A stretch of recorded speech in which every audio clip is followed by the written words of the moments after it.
We're live. Welcome to the Eat, Sleep, Chelsea Repeat pod.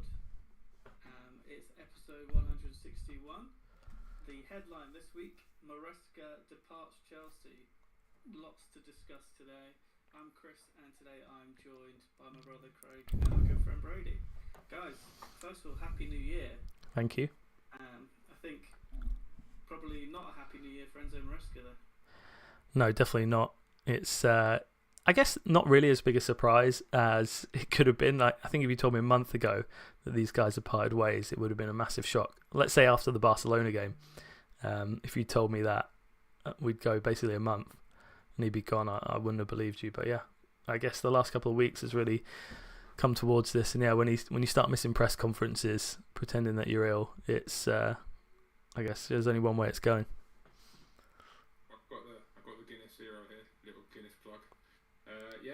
Just never a dull moment at Chelsea Football Club. I mean, after that Arsenal game, when we were all there and it was absolute vibes, what was that? That was a month ago, right? Not even that, maybe it's 5 weeks. For the manager to be gone and Liam Rossini probably to come in, it's nothing, but it's not boring being a Chelsea fan, let's be honest, even if it's sometimes quite painful. So yeah, a lot to break down in a kind of a mad December, really. Yeah, it has been a crazy December, and obviously Maresca is currently the manager of the month as he won it in November, so it's very surprising in that sense. But yeah, today we're going to talk Maresca, Rossini. We'll touch on the Bournemouth game as well. Obviously that was the last game Maresca was in charge for. Obviously what we're going to expect to see on Sunday, because we're playing a very decent Man City side who are in form.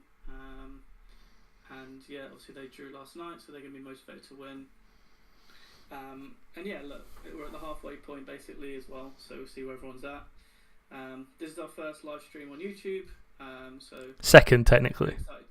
Well, second technically. We're happy to be back. Last week we had a bit of an audio nightmare. Should someone check the audio's working? Brady, have you had a little check? Are we streaming with audio this time? But if you're listening on your podcast app, if you give us a follow on YouTube and a thumbs up for our first stream, that would be great. It's at Eat, Sleep, Chelsea Repeat on YouTube. If you haven't given us a review yet on your podcast app, please take a second to do that. And we know there's lots of you that haven't had. That would be massively help us to grow. So please do that for 2026.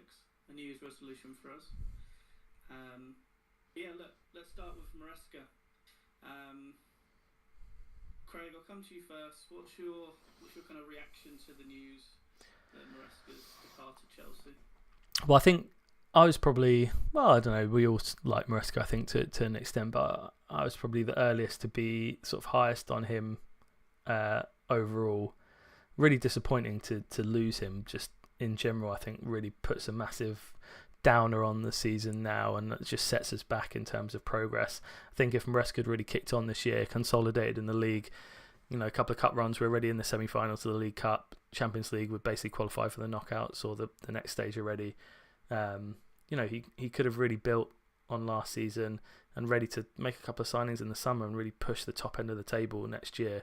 Now I just don't think that's realistic anymore. I don't think a manager's going to be able to come in and be able to do that really. So yeah, it just sets the club back a bit time-wise. But I do think a lot of the stuff that's come out about him in the last couple of weeks and just the way he's behaved in general has been quite questionable. And I know he's not happy with things at the club, and there's certainly things the club could do better to help their managers, but it's what he signed up for. I don't think anything has actually changed. So yeah, just a little bit disappointed with his conduct in general as well. What do you think, Brady? What's your... I think what's changed is he won 2 trophies. He made Chelsea the de facto world champions, whatever that meant. And he thought he had some chops, I mean, me and Chris talked about it before the pod. He wanted a pay rise, I think. I think when you're in a job and you do well, you want a pay rise, right? And usually pay reviews come at the end of the season. I think he wanted to bring that forward. I think that annoyed the club greatly. I think. Did he not get a pay rise in the summer? And obviously, something that hasn't been mentioned. All the board of directors did. Sorry, not all of the sporting directors did, didn't they? All of them. Yeah, they did. You're right. Maybe not Sam Jewell, But I know Winstanley and Lawrence both got a pay rise and a contract extension after the Club World Cup, and Maresca didn't, so that probably didn't help. I think, at work you have a pay review, and I think he wanted to bring it forward. But at the time, his performances have dipped, so it was a bit of a perfect storm. And I think that they didn't like there was a contractual obligation in some of his contracts where if he was talking to other clubs, he had to tell them. So I don't think they were very impressed that he was talking to Man City. I think he brought it up twice. Ornstein obviously reported that. It's just a bit of a perfect storm. I think it's bad results. The Man City links, asking for the contract. I think obviously the big one that's come out is there's been a lot spoken about the injuries where he fought back against Luton. I think it's probably more the rotation. I actually was thinking about all the press conferences, like the Brentford one, the Forest one. He was very spiky, and he was clearly told to rotate heavily in these games, and he did, and we suffered a lot. There was even that one where I joked where he's going to make a triple sub at half time. That was him saying, "I don't want to rotate." I want to go back to the mean. I don't want to do what you're going to tell me to do. And I think the final straw, as Simon Johnson said, that I think he was told to take Cole Palmer off for the hour for medical advice, and what you think about that is what you think about that. But he was booed, not the medical department. So, and there's no support for him for that either. I do think I even said it at the time. I think that's a really clueless reaction from the fans in the stadium. Well, I think that's great. I don't blame fans. I think the medical department, there should be some communication from the board that we're telling the manager to do these things. Don't get on him. Is that not obvious? Is that not? Maybe it's only obvious to me. I mean, is that not obvious? Football fans are not philosophers or always particularly genius people. We can be quite a simple bunch, especially when it's sitting in a herd. When you take your star player off after an hour, when we have just got beat 2-1 by Aston Villa and it's 2-2, it's not going to go down well. Sure. I mean, that makes it even clearer to me that it's not his decision to do that, right? No, of course, but we don't know that as fans, right? How can we know? In that moment, you can't be it's the medical department, so don't do it. Just to be it's an easy conclusion to come to, I think, when if it's 2-2, he either thinks Cole Palmer's rubbish and subs him, or he's been told to sub him. I don't think he thinks the former. But I think the fans want, from my point of view, if what's going the message be in a Champions League final if we were there that Palmer can only play 60 minutes? Well, I think that would obviously be different in a Champions League final. And that's the funny thing, isn't it? When you have to win, and we don't have to win this game, the rules are different. So That is one of the caveats, I think. Really, really bad. And I think the whole situation around it, what's come out with, he's not really in charge of the lineups, and there's people being told to play, and the subs, and the people being told who he can. In terms of the injuries and how long people can play, I mean, it's not good look for whoever comes in next. All the stuff that's been read out about Maresca, and who knows, he's saving a lot of detail for his book that he wants to write. But I think it doesn't make the club look very good. And it's a shame it takes this sort of moment for this sort of stuff to be revealed. So which is a shame. There's two separate points, I think, to this. One is that I think it's really good that the club has a really advanced medical team now that we didn't have 5 years ago, that is advising the coaches and restricting playing minutes on return to play stuff when players come back from long-term injuries, especially players like Cole Palmer, who are really valuable to the club for the knockouts of the Champions League and everything going forward, that they are not run into the ground as soon as they come back by a manager that's struggling with results in a short period of time, right? They want the overarching club to be valued more than a manager that needs a win against Bournemouth at home, which is obviously we do need to win that game, but you can also win without Cole Palmer, just as we have done in multiple times over the last 4 months.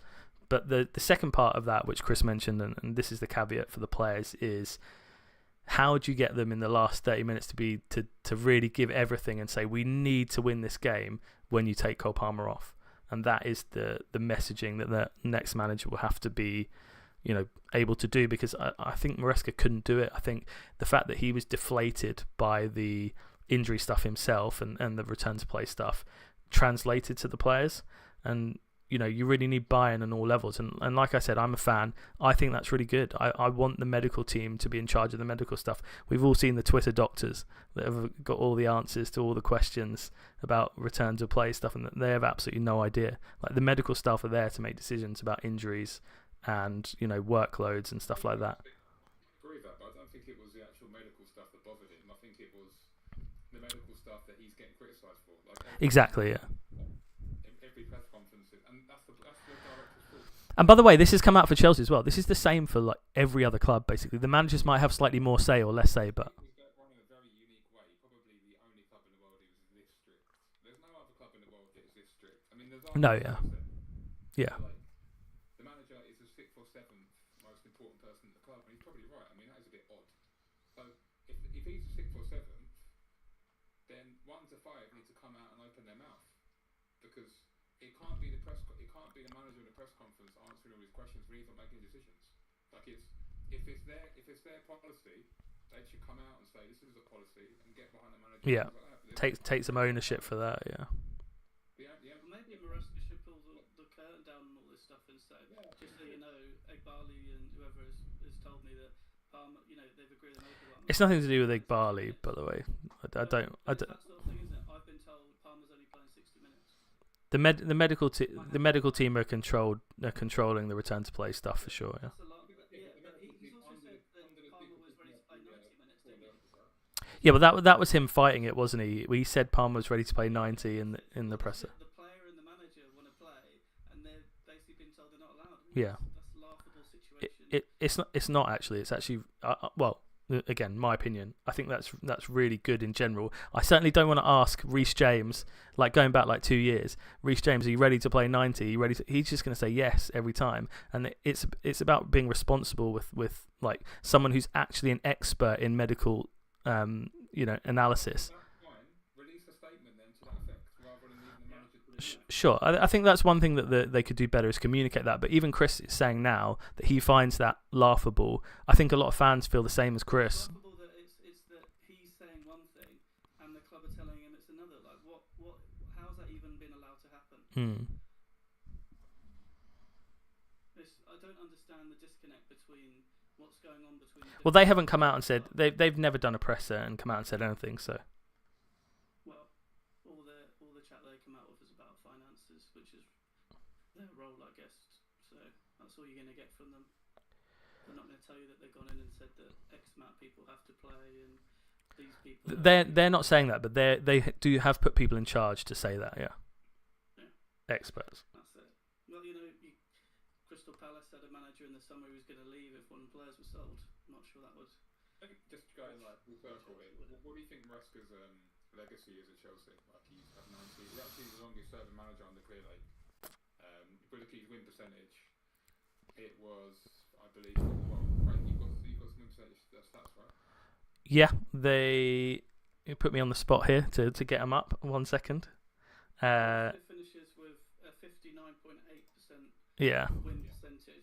So bring him across. 10th all time, just below Tuchel, but obviously that does include playing a very fortuitous tournament, the Conference League, which not many managers had to play. Yeah, and look, Sarri's above him in 5th with 61.9%, and he played that Europa League like joke schedule as well. Look at the Premier League. He's 49%. So yeah. He's winning half his games essentially. And I mean, yeah, and that was always the risk coming into this period. I think I mentioned it in our WhatsApp group. Was what are we going to do to improve that? Because that was his numbers coming into the season. I think he was at 51% in the Prem, and I think the squad build for him. I don't blame. I just think any manager would have lost their job with the way that things are going for him this season with the squad and the injuries, the rotations. I don't think this is his fault. I think it's like 80-20. I think he's 20. I think 80% is just squad rotations. Sure, but he could have sucked it up this year and played it out. I know he wasn't happy necessarily, but he was getting his review at 2 years. He's in the semis of the League Cup. He's in the knockouts of the Champions League. He could have sat up and played it on despite being unhappy with stuff. But he threw his toys out of the pram a bit, Maresca. I think he knew he wasn't really going to get anywhere, to be honest with you. I mean, that's just nonsense. I we're second favourites for the League Cup and like sixth favourites for the Champions League. Like, Yeah, but who have we beaten in the League Cup to get where we are? it doesn't matter. We're the second favourite. We're the second favourites for the cup. Cardiff. Like, like just he's never going to get anywhere. That is like that's good. He's got 2 big games against Arsenal. I'm shocked that Maresca has done this. To be honest, like, you know, he's brought this on himself for whatever reason, and I'm so surprised. Like, just surprised by the whole situation. I think the real situation is that he agreed to everything, and then he thought that there'll be a bit of a bending of the model. The model, like every Chelsea journalist in the know, is probably coming out and saying even more than we thought that the model is like an immovable object. Like it isn't going anywhere. Like it's their way or the highway, basically. Clearly. So now there is a benefit to that. The benefit to that is we buy players that we want, not that the manager wants. So whatever manager comes in, you know, we have the club's players, not like, for instance, like our former Matt Law talked about Ten Hag. Ten Hag brought in all these players like Van der Beek and players like that. And then Amarin, you know, might leave in summer, he might not. He's obviously brought players like Dorgu in, wing-backs, players like that. And the next manager might not want them. You know, so buying a base of players and having a high turnover and kind of flipping players in the training sense can work. But the big downside, you'd have to say, well, we can talk about that, is which manager kind of, I would even say, worth their salt, really, that we want to progress, is going to work with such a rigid model that doesn't really seem like it's going to change.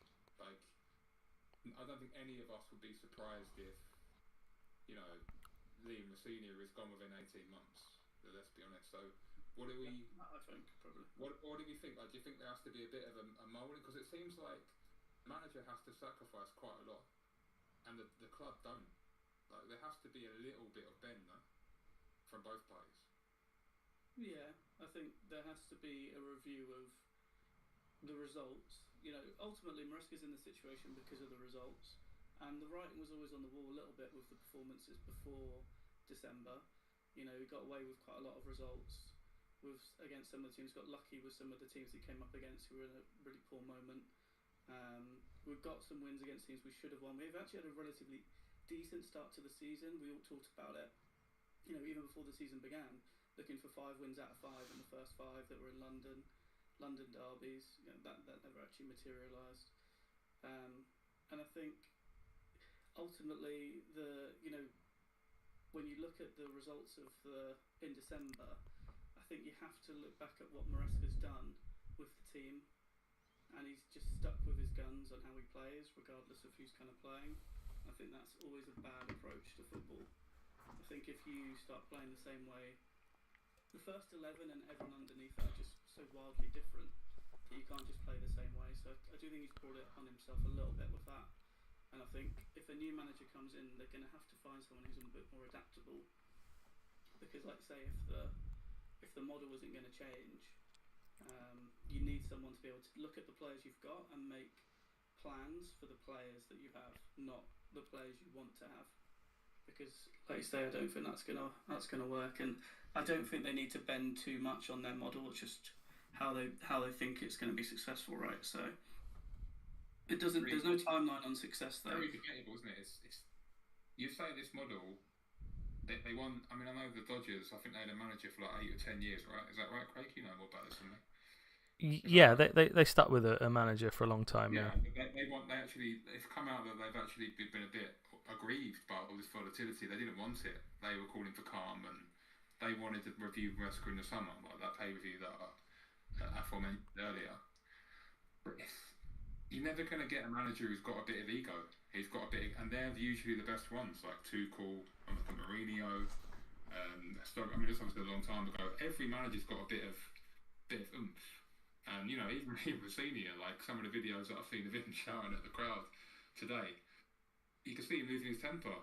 So, I do think, if you think about it, the person that they really want in charge will just do what they say, and it's a bit of a weird job role they're advertising where. Yeah. You have very little control. Is someone like Potter, who they hired originally, who will just sit there and toe the party line?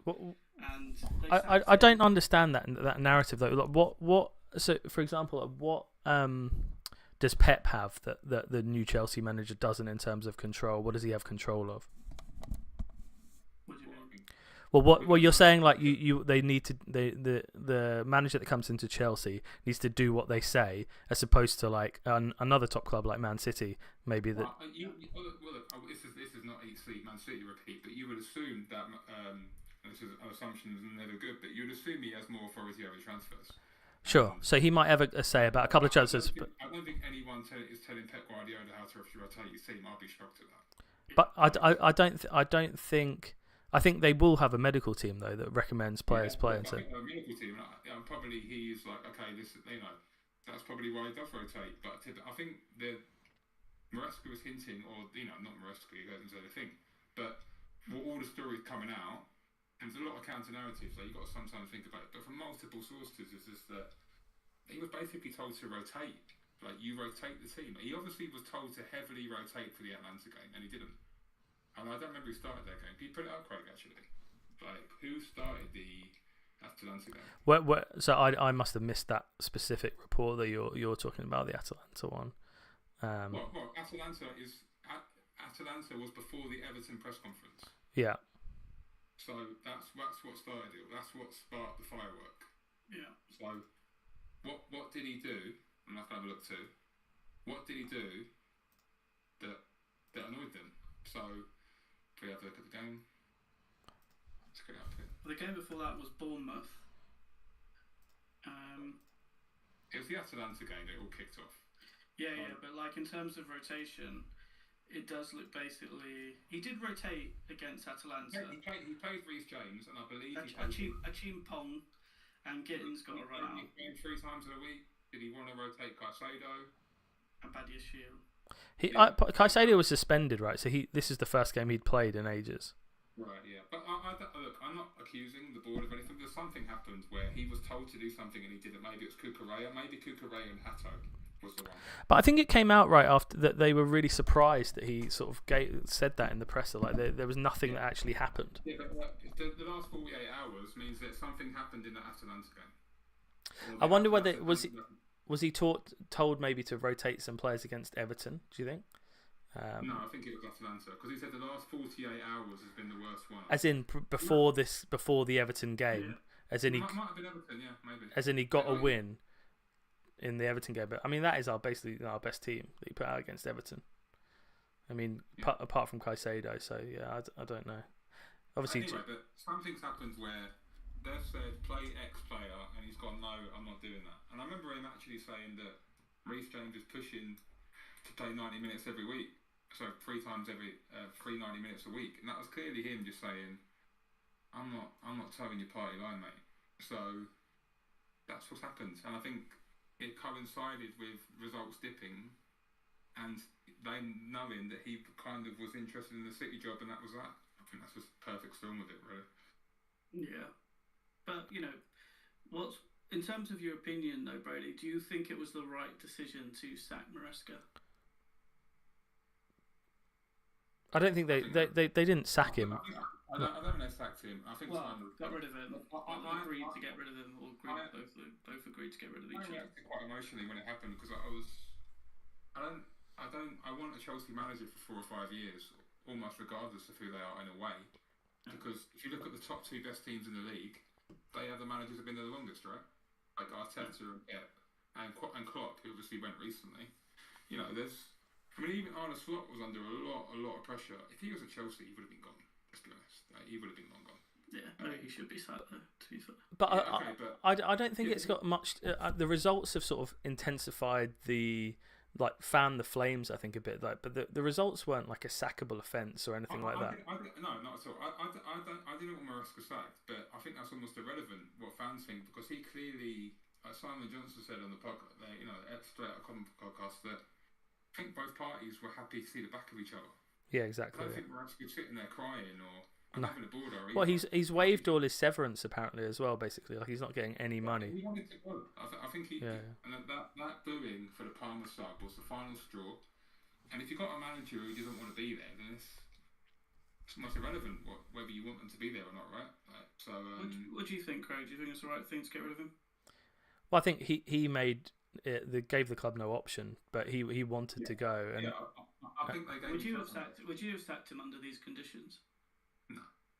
No, I don't think no. And they've even come out and said that they were just going to do their 2-year review if he hadn't have thrown his toys out of the pram in the last 2 weeks. I think 3 weeks ago, Matt Law reported that they were just doing their 2-year review and nothing had changed up until last week, right? I don't think anything. I actually heard nothing had changed until the final whistle of Bournemouth. Exactly, yeah.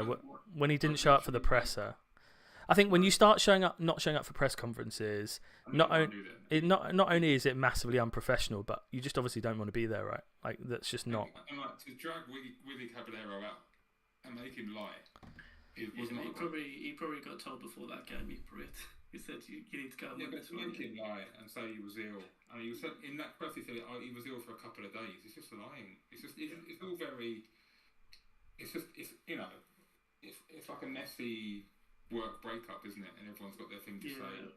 You know, there's not really a Chelsea HR to get involved by the look of it. It's just it's just messy breakup. Well, I think if you ask the board or they disappointed Maresca left, they would say yes. I mean, I don't think they had any intention of up until a couple of weeks ago.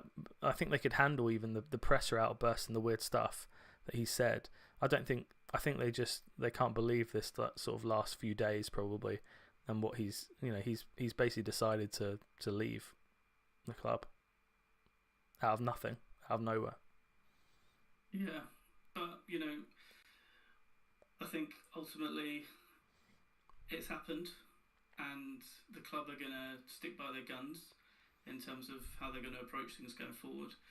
And we can talk a little bit around going forward, because there's a man who's been linked very heavily with the job. Conveniently, they're talking to themselves at Strasbourg to see if Liam Rossigny is available. That's the classic Spider-Man gift. I'll get the betting odds up for the. Let's see who we're going to promote. Should we promote Sky Bet? Brady, what's your view on Liam Rossigny? It's a very uneducated. You said earlier that it's almost like you're in a fever dream and you can't wake up. It does feel like a nightmare that you can't wake up from. Yeah. I know that he was Strasbourg manager. He still is at this moment in time. I didn't really have him on my radar / take him seriously. The only thing I know is that apparently he plays a similar system, so tactically it'll be a similar fit, and I think he'll be very malleable to them. I also think if a player like Cole Palmer says I want to go back to the right wing, he might go. Yeah. The one thing I like is he's a London manager. I think from a social standpoint as well, I think it's excellent that there's going to be a black manager at a high profile club. I think it's excellent, and he's got a bit of spite about him. There's been a lot made on X about taking the mickey out of him, because particularly one of his press conferences, team talks where it's translated where he was swearing. But there's another one that I've seen today where he just is getting into the crowds, he's getting into the VAR officials. He's got a bit of bite about him. He's definitely not Graham Potter too, so. Let's hope not. You've been reading quotes that like PSG. PSG have been having a little look at him just for the future, because he had probably been like second or third best coach in Ligue 1 the last season and a half. Yeah, but it's Ligue 1 and we'll have to wait and see. I mean, none of us know, do we? Well, no, we don't know yet, because he could be gone by. We have 9 games in January, by the way. Yeah, there's not a 0% chance. I actually. He's an easy fall guy as well, right? Craig, what do you think of Rossigny? Well, I completely disagree with that. That it's just like a guy that comes in and he's likely to be there for a short amount of time. I think if they hire Liam, I didn't say that, but it's like he could be gone in a few months. You said, right? Well, I think. Look, I don't think it would be a massive. I think he'd have to. If they hire Liam Rossigny. I'd say there's like 20-30% chance that Liam Rossigny was sacked in the summer. Yeah, I mean, I don't know if that, but what I would say is that I think if he'd have to do quite badly, I think, to get sacked. I think when they bring a manager like this in, and they're going to take him out of Strasbourg as well, as in like he's going to leave a job that he's doing really well in and he's happy in. I really don't think that they're doing that as like an interim sort of thing. I think that they believe that he can be really good, and that's why. At the same time, if we come seventh and we brickle to tournaments like nothing happened, like in all the cups. And that, I don't think that they panic at that if that happened. They have to panic. They also have to be as player. They're gonna put another 200-person protest out if they don't sack him in the summer. Well, I think that they need the 100 million from the Champions League. They can't just yeah, sure, but I don't think the next step would be like Rossini's given 4 months. Oh, he's useless if he comes seventh. Everyone's going to have an opinion on this, and whether I agree with it or not, I don't. I think if they hire Rossini, the fans. I know the fans don't actually have a say in who the manager is. They actually do have quite a big say, because if you're asking for the manager to be sacked in the stadium. Yeah, I think that's going to ring. I've been in a stadium before at Stamford Bridge with Rafa Benitez as a manager, and the whole I don't think there's a single person in the stadium that wanted him to be our manager, and he was there, for the whole. But he was there for a whole. John Terry fell out with him. Yeah, but he was there for a whole year, and that was under Roman. In April we are 8th or whatever, and like the whole of the shed end is saying, you don't know what you're doing. You don't know what you're doing everywhere. And we're 3-0. I don't know what fixture we got. Let's say we got. I don't know. Sure. Leeds at home. Obviously, you're painting like a really bad picture. Sure. If it's I'm saying like if it's horrendous, then yeah, sure. But I'm saying like it's got to go badly. Scenario, is it? Let's be honest. Like it's not. This is a very volatile and very fragile situation. You're bringing in an extremely inexperienced coach into a very young squad, into a player a manager that was clearly liked by the players. I just won them the Club World Cup and the Conference League. Whatever you think about the Conference League, he's very highly rated as a manager. Maresca, like whatever you think, I don't like what he did either for Chelsea.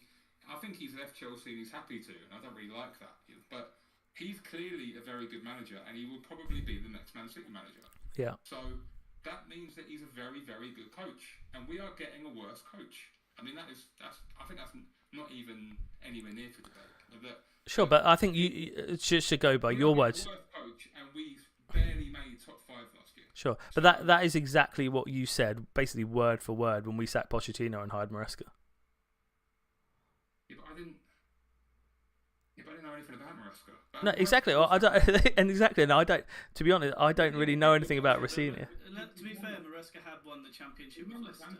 There is some. I think Rossini has got more experience as a manager. I would say he's more qualified as a manager than Maresca was when we hired him.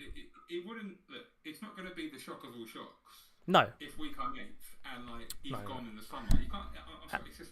It's not going to be. That they will be fully prepared for that. And there's 2 managers who are out of contract in the summer: Oliver Glasner and Iraola. And I'm telling you, they will have one eye on that situation. If it's in May and we're 9th or 8th or whatever, and we're out of all the comps, I'm telling you, they will have another contingency plan. And yeah, but I actually think both those coaches are really poor fits for Chelsea, both Iraola and Glasner. They're both. It doesn't matter though, does it? Exactly. Previously we were talking about things that. Hire them and put them in the role. With this high level of turnover, they're not just going to hire a senior and be like, right, that's it, done. 3 years, we're done. So I'm trying to. They have a contingency plan. They've got him and the whole, literally the interview queue. The guy who got the job, they'll be ringing the people up who failed the second interview or whatever. They're ringing people or people rejected them. Yeah. I don't know about the Rossini. What do you guys think? I know nothing about the guy. I know that I think he's obviously Rossini's a very smart cookie. I think that's clear from his punditry. He knows the game. He knows what the situations he might come into at Chelsea. That's all well and good, but the expectations at Chelsea and at the other 5, maybe 4 other big clubs in the Premier League is to win every game. Regardless of whatever you think, Chelsea's here to win, and that is a pressure that not everyone can succeed in. People want time, they want transfer windows, they want pre-seasons, they want their own players. They don't have time for that. Rossini is already, one of the reports was he's looking, what money's there to spend in January. He wants, people are going to come in and they'll want some signing to help them get their football across, get their message across to the players. But if he comes in and he loses to Fulham, gets knocked out against Charlton and he's 2-0 down going into the second leg against Arsenal, people get fed up with it quite quickly. So there's a big, it's a huge risk, Rosenior, and it's a risk I don't think that's worth taking. I think you have to go for experience and. So who would you hire, Chris, if you had the option right now? Well, I'd go and get one of the managers from one of the other Premier League clubs. I'll get Iraola. I think they should have got. I think you just got to pay the money and go and get these guys. I think they got an interim and got Iraola. Personally, because Iraola is available. Because I thought he would go to City, and I think he's worth a go. But that's academic. There's still a lot to salvage from this season, and I think if you put Rosenior in charge, sure, there's a very small percentage he does really well, but there's such a big likelihood that he just fails, and it's not good. It's not a good look for him. It's not a good look for the club, and the players won't appreciate it. And that's the big thing that we're not talking about here a lot, is what the players think. The players are not going to be happy when they've got Champions League playoffs, probably Carabao Cup against Arsenal. They want someone to come in and help them, who's going to solve the problems for them and tell them what to do and get them motivated. They don't want to come in and think, does this guy really know what it takes to outwit? I think that's a bit. A little bit disrespectful. Who's going to win the Champions League? Maybe big favourite to win that. Mikel Arteta has been managing Arsenal for 8 years. He's won more trophy than Rosenior. Who do you want? Liam Rosenior wasn't in your top 5 or top 10. Well, no. I mean, I think the managers in Maresca's left us in a horrendous situation where the list of managers. Who would you want? Because it wouldn't be Rosenior. I wouldn't go for Glasner or Iraola for sure. Well, tell me who you want, not who you don't want. Yeah, but this is the problem, isn't it? Like, this only happened yesterday. Okay, you keep being a politician. Answer the question. I have no. So who would you want? from the list that is the currently Chelsea next manager odds, quick answer, so you answer. Fabregas would be my number one. But I think Rosenior is probably 2 out of the list that I can see. Philip Luiz maybe you could say is maybe 2, and then Liam Rosenior 3. But I'm not. Are you wanting more experience, like Xavi, I guess? No, definitely don't get Xavi in. I rate Fabregas. I think he's a really good signing. I think Fabregas. But I think Fabregas and Rosenior are really similar hires, but Fabregas has got like a name associated with him that is better than. Exactly. It's worth a lot more to the fans. Exactly, yeah. Which is just behind Fabregas than Rosenior, aren't they? I think the fans will get behind the team. Like, that's what the fans should get behind. I don't know if they will, but certainly I will. I don't know about this. this. A little shout out, actually. Callum McFarlane from McFarlane, by the way. Oh my goodness me! I don't know if you watched the presser today. He actually did really well. You had that Muppet gal from. Oh my god, the questions, horrendous. The usual trifecta. She's actually she must be the worst journalist I've ever heard ask questions at Chelsea. She gets like 20-30% of the press conference. She drones on the. But all the questions today were horrendous. Like, one of them was about 15 minutes of fame. Yeah. I thought that. I actually got to say to him, look, we are probably going to get spanked by City, let's be honest. But the one thing about the City game is just to think, but they have a very, very short turnaround. Very short.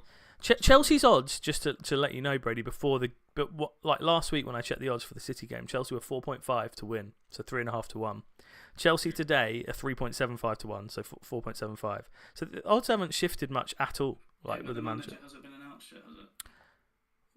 What is it? Because they were expecting someone to be in charge. The market will adjust. Yeah, the market's all adjusted to that. It's already adjusted. So it's not actually shifted the win percentage much down at all. Like, we've lost 3% of win probability. Caicedo's not playing either. It's 90 minutes. It's all adjusted, yeah. Look, we will probably get spanked on Sunday, but I forgot what I was going to say. I thought he spoke well, and good luck to him. It'd be a great story. So it's Connor Holden, who does a bit of stuff on tactics on YouTube, really good videos. He put up a couple of bits about Rosenior today, and we'll quickly talk about this as I get it up on YouTube, about how Rosenior might set up with the Chelsea squad. So obviously you see in the build-up phase, he loves to use the goalkeeper as part of the build-up, and we've sort of moved away from this a little bit. under Maresca this year, where we've Sanchez did so well. started kicking the ball a little bit long. Really annoying me in the first half at St James's Park, where we kept trying to chip it up to Neto against Lewis Hall at the halfway line. But obviously that's been a trend in football as well as presses have got better. But Rosenior has played the most short passes of any team, is in the top 5 for short passes, and bottom 5 for long passes in Europe, right? So he is very much about short passing and playing it out from the back. And you will see, for all those lovely Robert Sanchez songs and that we've heard, Robert Sanchez will be heavily involved again out of the field, out of the penalty box with the ball at his feet, which we haven't seen very often, because I'm sure that Rosenior will basically copy this exact setup. The other thing that he plays, which I haven't played for a while, but as you guys well know, as you know me personally, but the 3-4-3, which is one of my personal favourite formations that we played under Tuchel, I think that will make a comeback under Rosenior. And we just bring up how that'll look maybe under Rosenior is one centre-back or recognised centre-back, I guess, in the 3-4-3 as a build-up. And he's been known to use players like James and Cucurella as the other centre-backs in a 3-4-3. So it's not so defensive. So Gusto would play the right wing-back spot, and you'd play James right centre-back, and Fofana there, and then you play Cucurella left centre-back, and Neto as potentially a left wing-back. He's used Diego Moreira. Some Chelsea fans might remember him. Legend, pre-season legend. But he's played him as a wing-back, and I think Neto is very suited to that role as well, to play sort of as a wing back as well. But there's lots of different scenarios. But one thing that 3-4-3 does allow you to get is maybe Palmer and Esteval together in sort of that 10 role, which I think would be one of the more exciting things to see. And also Gusto obviously is well suited to that right wing back role, way more than he is to playing a traditional right back in a 4. So there are some advantages to switching to the system for us, although I don't think we're like massively suited to it, to be honest. I think the problem Where's Trev Chalobah? And there's two problems with this, and it's very similar to what Tuchel had a problem with. I mean, it wasn't that much bigger deal because Tuchel was obviously an elite manager. We bought so many wingers that it basically just means that we just have Gittins, Garnacho on the bench always, and we have a lot of centre backs on the bench. I think it's hard to keep the squad happy if that's going to be with the recruitment. I mean, like, why would you buy Gittins?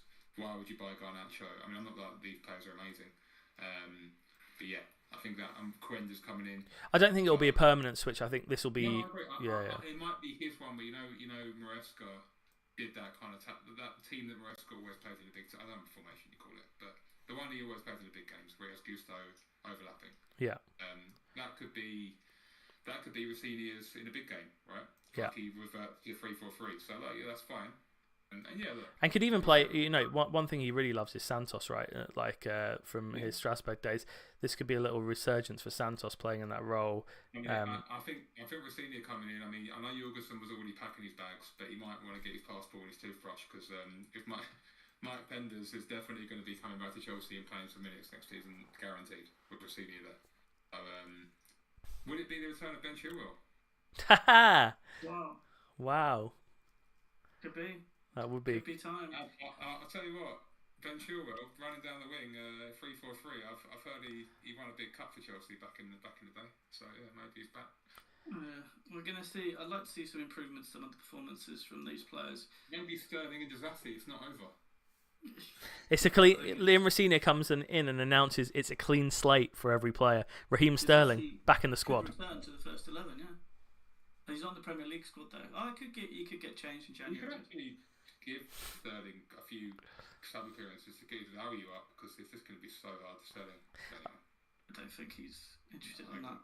Look, a player like Santos, it could really, not say unlock him, but it could help.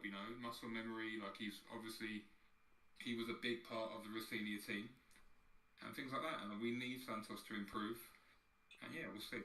But it's going to be him, but Rosenior, isn't it? Like, I don't see anyone else coming in. I just hope it works out.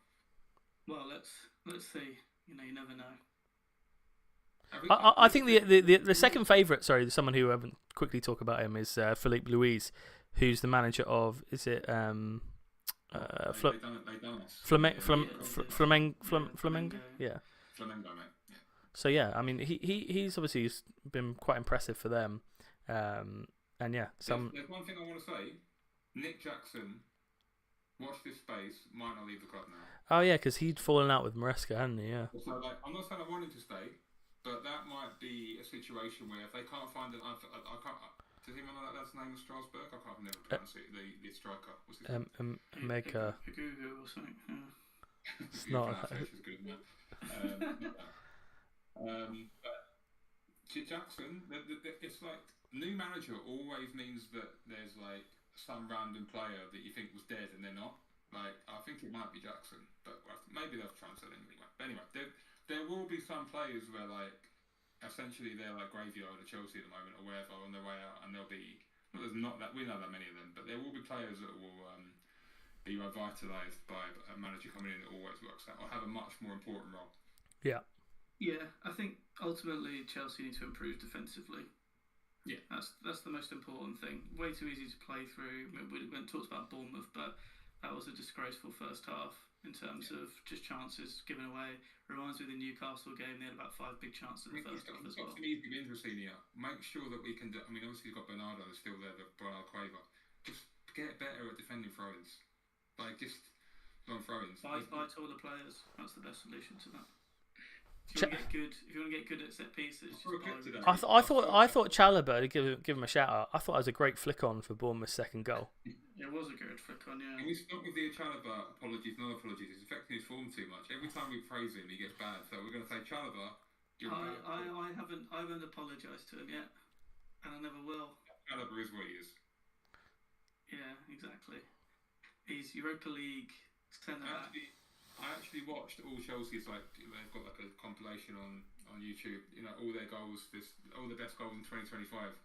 And Colwill was in the celebrations of one of them. And you just forget that he even existed. Like we do have Colwill coming back. It would be colossal for us. Yeah. So it will be massive. So it still won't change the fact that Fofana won't play every other game, and someone will have to come in for him, which is that won't be that won't necessarily be the case next season. That's something that you work your way towards, just like Reece James last season, right? Like now he's playing. The person behind him isn't good enough, regardless of whether he plays every Premier League game. You know, he won't be able to play 38 games. No one is able to do that. Even the great Caicedo's missed so many now. So. Suspension only. Shout each, like what we think is going to change. My shout is that Esteval's going to get loads and loads and loads of minutes. That there will be way less protection of him, and I think the board are pushing Maresca to play him. And I think really, even in the Bournemouth game, I don't know why he brought Neto on. He was terrible. He wasn't ready to play Neto. He was knackered. So I think that was one where why he brought Neto on? He was supposed to get a full rest sort of thing. My shout would be that Esteval's going to get loads. He'll get loads more starts. What about you boys? You got a shout? I think we just got to see something different. Well, I already said about Santos, right? Santos. Someone. By the way, you talk about centre back. We've got that lad Sar coming in next summer from Strasbourg. Yeah, this is it. It's always next year. That will be their centre back recruitment, by the way. I don't think they're going to. They might go for Gagey, I guess. But they have to. Like a proper Arsenal fan now. Next year's, yeah. It'll all be sorted next season. No, okay. And my second shout is they will not buy a player in January. Zero chance, in my opinion. That would be disgraceful, in my opinion. They will never buy. Because they've got to sell people. They'll only. What they're doing with Disassi, they've got to get rid of him. They'll only sign someone if something comes up like really big from the summer that they can progress into now. But yeah. And also, just not take no panic in January. I think we can revise our end of season predictions now. I think you can wash the summer ones. I think we're at the halfway point of the season. Hang on a minute. Brady. I want you to guess. Yeah. How many points? I know we've got the little joke bar on the top right. Yeah. Oh yeah, I've mentioned this. Your dream points total. Yeah. Can I explain this? Yeah, you explain this, and then I'll ask you. Well, I think that my dream. I have a dream. As Martin Luther King once said, is that Chelsea, a bit like us, or not like us, but basically we start getting 80 points consistently. Now Craig doesn't believe in points per games anymore because the league's got tougher and all that sort of thing. And obviously 80 points can maybe even win your league this year or close to. Anyway. Correct. But that's why Craig has done this little, taking the mickey. This is our road to the league title in the top right. Yeah, right. So I think 80 points is. I mean, even Ben Jacobs, very good Chelsea in the know, said before the Palace game that we would get 80 points, but that's not worked out. But yeah, that's the concept behind that. Yeah, well, I think one of the reasons for that is obviously the league shifting. Yeah, so we should talk about the updated points. So at the beginning of the season, we all had points predictions. Do you want that? Yeah, I've got them. Ooh. I probably was quite optimistic. 75, I think I went. Actually, that's what Craig had. Oh, have I gone lower? 75, yeah. You went higher. I've gone 80. You went 77. What did you go? More conservative was 70. To Brady's dream, 77 points. 77, Brady's dream. No, that was your prediction. Not that your dream's 80, but your prediction was 70. Your dream. It's so funny, Brady. You're so close to your dreams. 70 with your prediction. It's only one win away. At that time, we got 69 last year. I thought that a 8 point improvement was not really. I think adjusted for the league. Yeah. I think adjusted for the league this year. I don't think we're not going to be a million miles. We're probably going to be a bit short of what I think. I think we'll be well short of 70. Yeah. If we get 75 for me, mate, I know you're an optimist. Well, we'll have a party, mate. If we get 75, we won't get 70. We won't get 75, but I think 65 is definitely realistic, right? And that's a stretch. And I think league adjusted this year. That's an improvement from last season. I think you're aiming. I think it's going to be. What's this? League adjusted X. The problem is if you look at. Well, there's only one rubbish team this year as opposed to 3 last year. The problem is the teams this year are slightly better. Yeah. That doesn't really help us because our results are actually really, really bad. Obviously worse. Against 70, was it? Sorry? What was your league prediction? Points prediction? Mine was 1 point more than last season. It was 70. That's fine. So I'll come to you first, Chris. What's your revised one? 55. Right. Okay. I thought it might be something like that. Right. 55. Write these down, Chris. 55. Yeah. And just to let you know, just to caveat it, just so you know, Chelsea's home games now, we've got basically the entire bottom 10 at home, and I'm just sort of amplifying it, but it's roughly like the bottom, 8 out of the bottom 10 currently we've got them at home, and then we've got the bottom 10 away, and then the top 10 we've got them away, and we've just drawn to Bournemouth, so that was one of the home games. That was one of the home games we were hoping to win. So Craig, what 55 for Chris? He's obviously gone fairly low there. What have you gone for, Craig? I think I'll go 61. Still quite low. I think that's. I mean, that's going to be champs. 61. Do you think that's going to be Champs League? 61. No. Well, it's going to be 5, but you don't think 61 points will be Champions League? No, I think 64. It'd be very tight if it is. It won't become. I mean, you'd be squeaky bun time, wouldn't it? Of course, it's always tight. I think it's so hard to get them a 61. Unless fifth gets it. No, fifth is going to. Well, fifth's likely to get it. Yeah. Right. Well, if fifth gets it, then you might be able to get it. 61 and fifth. Yeah. Well, I actually don't know what we're going to get. Just so you know, we've got 19 games and we've got 30 points at the moment. Yeah, I know. 62. Wow, the optimist again. More than we had in the first half of the season. The only reason is that Palmer has not barely played a minute. Exactly, yeah. And if Palmer's back and fit, he will just get loads of goals and assists, and Colwell will come back. Yeah. That is the only thing I'm holding on to. If Palmer and also hopefully we don't have like players sent off in like 4 games as well. My caveat is if Cole Palmer is fit quite a lot. If Cole Palmer is not fit, we will get in the 50s, I think. It's check with the medical department how many minutes he's going to get, mate. Going to get booed. How stupid to check with the medical department. Just ask him, see how he feels.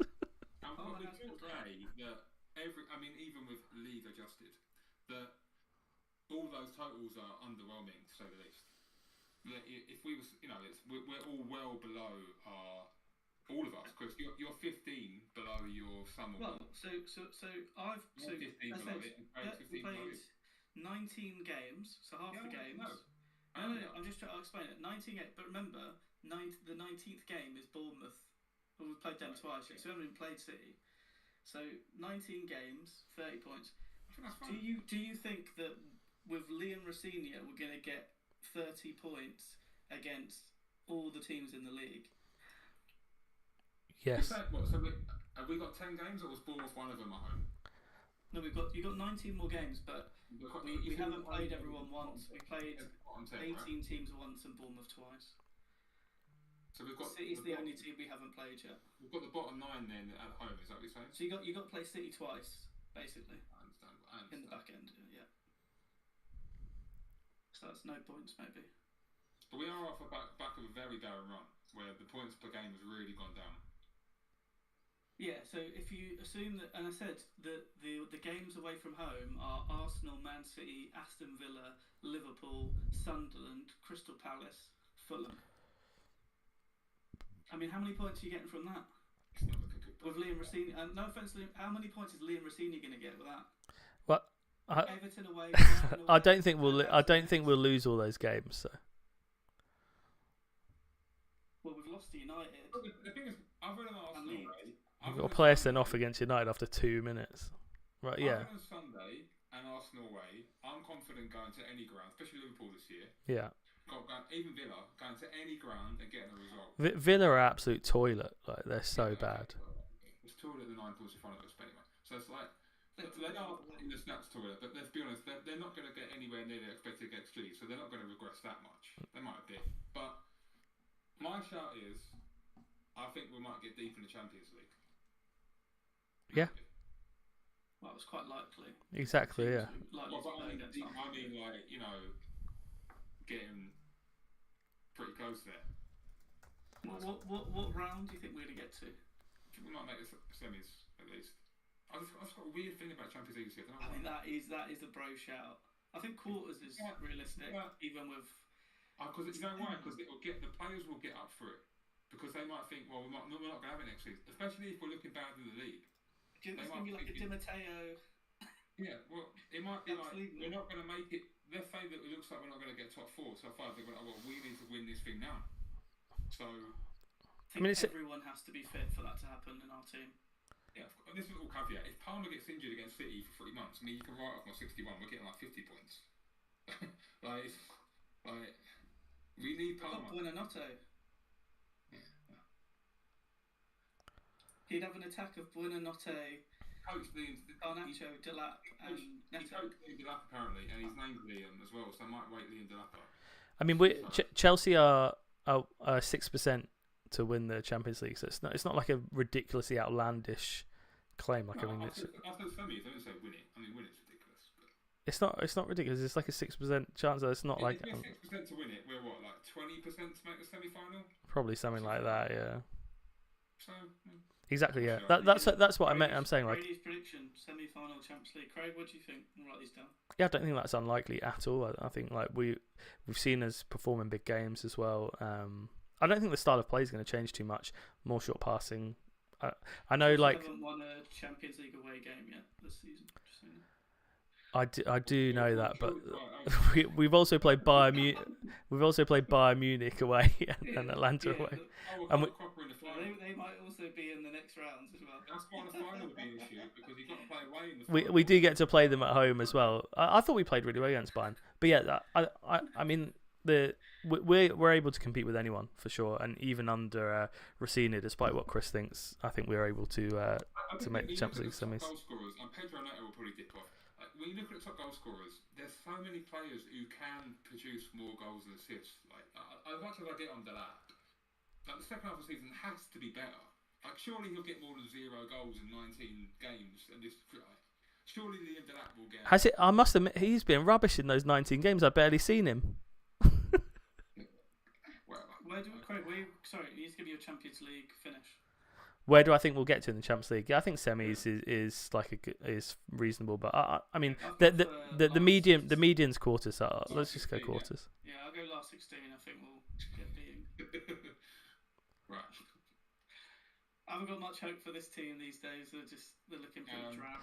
You're in the majority, I think, Chris. I think a lot of people have given up. Well, I think just defensively, you can't be this bad and expect to win many games. Like Bournemouth should have been 4 or 5-0 up.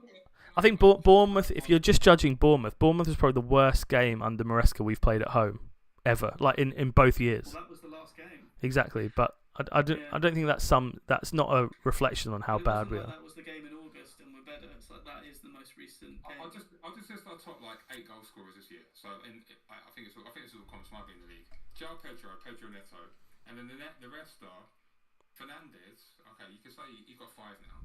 Chalobah, Caicedo, who obviously isn't a goal scorer, and then Palmer's there with 3 now. And then James. There's so many players Garnacho, Delap, Gittins. I mean, Gittins hasn't scored a league goal yet. I mean, they must start for sure. Well, I'm not. They must start. That's not unexpected, though. Yeah, but they must. Not with his minutes, especially. Yeah. I mean, if you told me we're sitting here 2nd of January and Lee and Delap hasn't got a league goal, and I know he's been injured quite a lot, but if you said that to me, you are. It's like you like caveat it with, I know he's been injured, as if that's not relevant. It's like he's played 500 minutes. But even though, that's a drought for a striker, isn't it? I mean, Isak's Sure, but yeah, exactly. Isak's gone 500 minutes. I'm looking for 4 or 5 goals from Delap in the second half. I'm not looking for Sure, yeah. I think I'm looking for something like a sign of life. Gittins 3 or 4, Garnacho a few. It adds up. Maybe, do you know what I mean? It's surely this team are not, because we're looking at it, we're thinking. Now the manager's gone. It used to be right. When we had bad form, was it a manager or was it the squad? Well, the manager's irrelevant now. So the manager's gone. So, is this squad actually good? So, we'll find out. I think we know the answer to that. Right, we're going to look at very quickly your prediction for the Man City game, and then we'll finish. Tough game. It could be one of the most important games in Callum McFarlane's career. We don't swear. I know YouTube pick it up. I swore on my breath that hopefully nobody heard. I think we can swear. I think, can't we? No. What's your prediction? Absolute fucking shit. That's what it's gonna be. No. I think let's go. We'll go 3-1 City. I don't. They're not that good, are they? They're not that good, and we do definitely have a chance to win. I just don't think we will.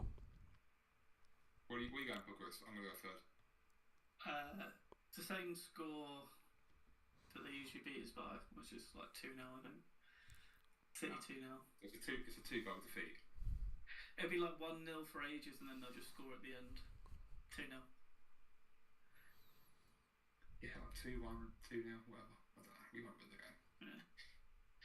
Well, Everyone's things have happened in football. If we all knew what was going to happen, on would turn up. If Callum gets it done, man, that'll be get out from Sky Sports, eat that. how's that for 5 minutes of fame? Here's my 15 minutes with a cherry on top, love. Lovely. Right, thanks very much, guys. No worries. That's all we've got time for today. We will be back to talk Chelsea after the Man City game, and hopefully we'll have a new manager cemented. We can discuss that in more detail, assuming it's Rossini, or it could be someone else. But for more updates on all things ESCR, you can follow us on X at 8sleepchelsea and Instagram at 8sleepchelsea repeat. As always, we hope you're carefree wherever you may be, and thanks for listening.